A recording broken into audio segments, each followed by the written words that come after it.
beste behin ere, hemen Arantxak Euskarako Teknikariak egiten duzela, 18. zea da. Eskerrik asko parte hartzen duzuten guztioi, batez ere, baikare ikastetxek eta irakasle pentsatutako ere, zuei ere animatuz eta azkorrezki bideratze horretan lanak egiteko eta hobetzeko egiten duten lana eta konpromisoa batik.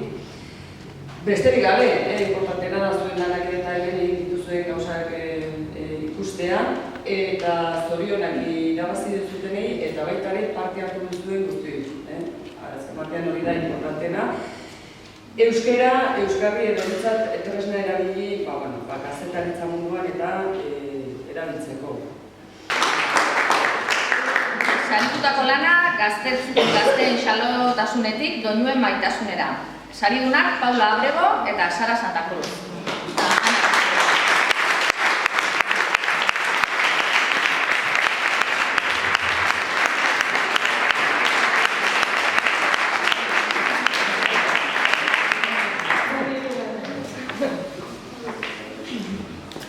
Irabazletzat jo dute erreportaje hau.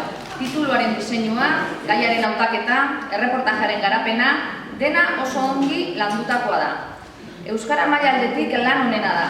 Alde handiarekin, elkarrizketa zuzenak, oso arinak eta ondo eginak. Saritutako lana, Jose Mari Zurzaeta Horrezko Ezkerra. Saria entregatuko du Petri Romero, Andoen Udaleko zinegozia, eta sariduna eta egilea Irati Uranga Aiartza.